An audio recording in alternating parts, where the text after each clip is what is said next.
Welcome to my next video, structure of nephron and steps of urine formation. তো first of all নেফ্রনের structure দেখো।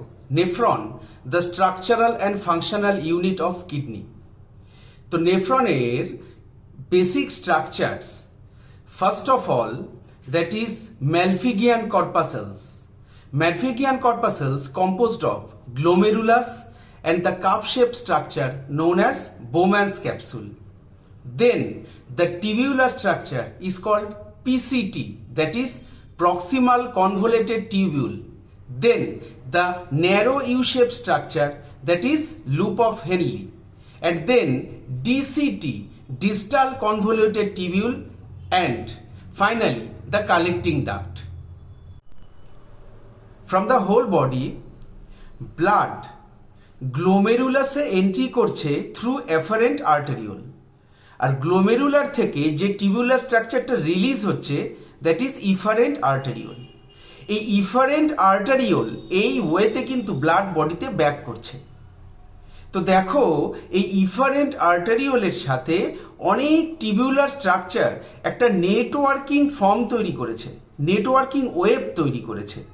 তো this is called peritubular capillary. What is the function of peritubular capillary? যখন urine formation হচ্ছে তখন important essential সাবস্টেন্সগুলো, মানে তোমার glucose, amino acid, essential salts, minerals and water, এই পেরিটিউবুলার ক্যাপিলারি থেকে রিঅ্যাবজর্ব হয়ে আবার কিন্তু ব্লাডে ব্যাক করছে. নাও the steps of urine formation. So steps 1, glomerular ultrafiltration. Step 2, selective reabsorption. And step 3, tubular secretion. So step number 1, glomerular ultrafiltration. Glomerular ultrafiltration এ কি হচ্ছে দেখো, inside glomerulus blood সমস্ত কিছু ওয়েস্ট ক্যারি করে নিয়ে আসছে. ওয়েস্টের মধ্যে কি আছে? ওয়েস্ট মেটেরিয়ালসগুলোর মধ্যে আছে urea, uric acid, ammonia, creatinine basically. ঠিক আছে, এবার along with the West materials blood কিন্তু কিছু এসেনশিয়াল মেটেরিয়ালসও ক্যারি করে নিয়ে আসে. এসেনশিয়াল মেটেরিয়ালসগুলোর মধ্যে কি কি? Glucose, amino acid and some essential salts. এবারে দেখো ইনসাইড গ্লোমেরুলাস কি হচ্ছে, glomerulus acts as a strain. তো গ্লোমেরুলাস কি করছে? ফিল্টার করছে. কি ফিল্টার করছে? গ্লোমেরুলাস তোমার যে সমস্ত ওয়েস্ট মেটেরিয়ালসগুলো বললাম, তোমার urea, uric acid, ammonia, creatinine, এগুলো সব পাস করে দিচ্ছে. কোথায় পাস করছে? পিসিটিতে পাস করে দিচ্ছে. এবারে এই যে পাসিং হচ্ছে, এই পাসিংয়ে কিন্তু কিছু লার্জার মলিকিউলস আছে যেগুলো পাস হচ্ছে না. তো লার্জার মলিকিউলসগুলো কি কি? which are very essential for our body. Larger মলিকিউলসগুলো হচ্ছে তোমার protein molecules and blood cells. এই প্রোটিন মলিকিউলস আর ব্লাড সেলস এগুলো কিন্তু ফিল্ট্রেট ফর্মে কিন্তু পাস হচ্ছে না, এগুলো আবার ব্লাডে রিটার্ন করছে. ঠিক আছে, তাহলে পাস করছে যে সমস্ত West materials along with some essential minerals and glucose, amino acid etcetera. এবারে দেখো তো গ্লোমেরুলার আল্ট্রাফিল্ট্রেশন হয়ে গেল. এখন স্টেপস নাম্বার 2 কি আছে?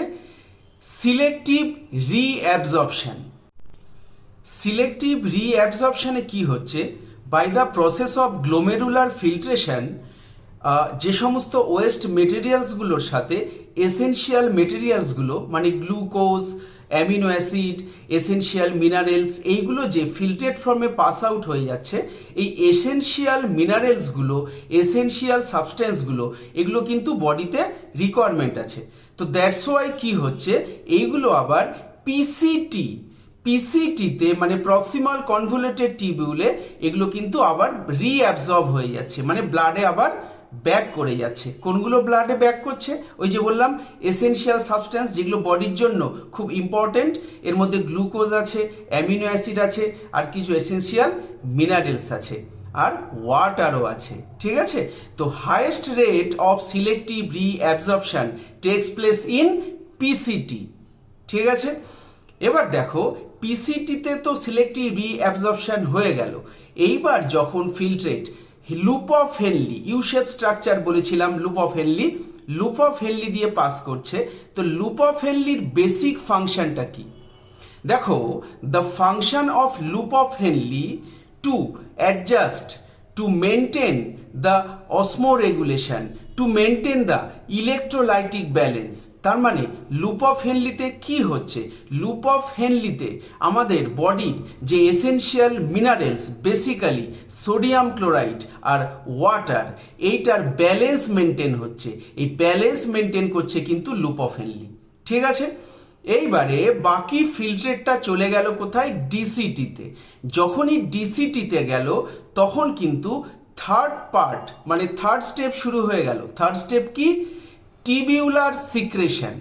তো ডিসিটিতে যখন এই ফিল্ট্রেটটা চলে গেল তখন বডিতে মানে ব্লাডে আরও কিছু টক্সিক মেটেরিয়ালস থাকে, আরও কিছু আনইম্পর্টেন্ট আনওয়ান্টেড সাবস্টেন্স থাকে, যেগুলো কিন্তু ইউরিনে মিক্সড আপ হয়। তো সেগুলো কিন্তু সিক্রেট হয় ওই ফিল্ট্রেটের মধ্যে। টিবিউলার সিক্রেশনে যে বেসিক পার্টসগুলো সিক্রেটেড হয় সেগুলো হচ্ছে hydrogen ion, potassium ion, ammonia, creatinine and some toxic materials along with drug particles. তো এইগুলো সিক্রেট হয়ে গেল। ব্যাস, এবারে কমপ্লিট ইউরিন ফর্মেশন হয়ে গেল। এই ইউরিন চলে যাচ্ছে কালেক্টিং ডাক্টে। এবার কালেক্টিং ডাক্টে গিয়ে কি হচ্ছে?